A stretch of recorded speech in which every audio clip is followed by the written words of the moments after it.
अलग अलग किसानों की अलग अलग तरीके से खेती करने की मंशा होती है और वे अलग अलग तरीके अपनाते हैं।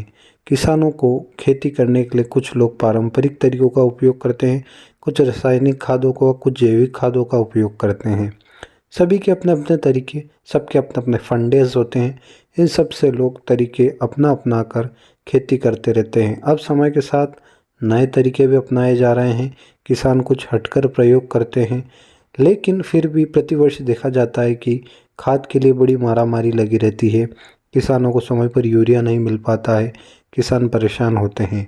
मध्य प्रदेश के मंदसौर जिले के किसान विजय पाटीदार ने एक वीडियो जारी किया है। जी हाँ, विजय पाटीदार जो एक दंत चिकित्सक हैं, साथ साथ किसान हैं, और यही नहीं बल्कि भाजपा के एक बड़े नेता हैं और जिला पंचायत अध्यक्ष प्रतिनिधि हैं।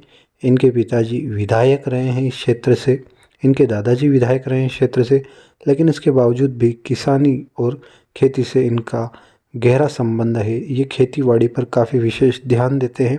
इनका एक वीडियो सामने आया है जिसमें इन्होंने खेती, फसलों और खाद के विषय में बात की है।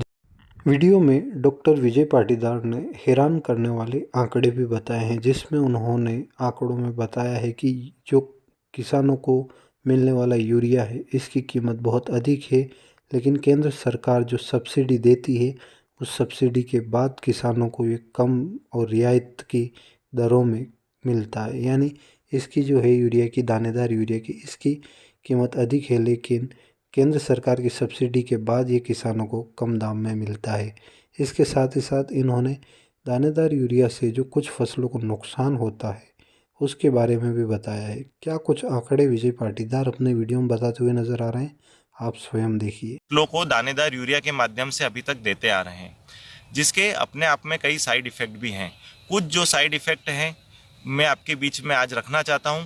जो पहला जो नुकसान होता है दानेदार यूरिया का, वह नुकसान जो होता है वो होता है कि फसल को जब हम दानेदार यूरिया देते हैं तो उसके तुरंत बाद हमको फसल को सिंचाई करना आवश्यक होता है। अगर हम समय पे सिंचाई नहीं कर पाते हैं तो जो दानेदार यूरिया होता है वो वातावरण के संपर्क में आने पर नाइट्रोजन जो है उसमें धीरे धीरे ख़त्म होने लगती है और पर्याप्त मात्रा में नाइट्रोजन फसलों को नहीं मिल पाती है।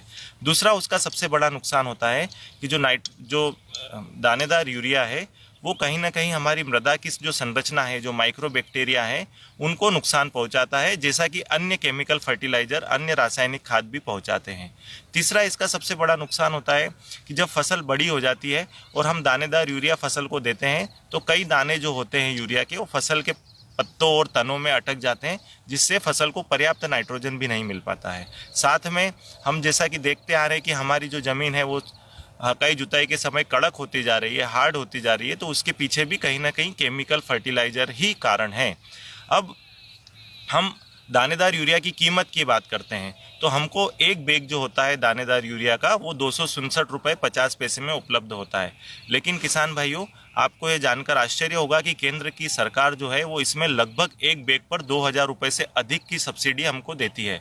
अगर वो सब्सिडी हम हटा लें तो हमारा जो एक बैग है जो हमको 267.50 रुपये में मिलता है, वही बैग लगभग हमको 2500 रुपये में मिलेगा।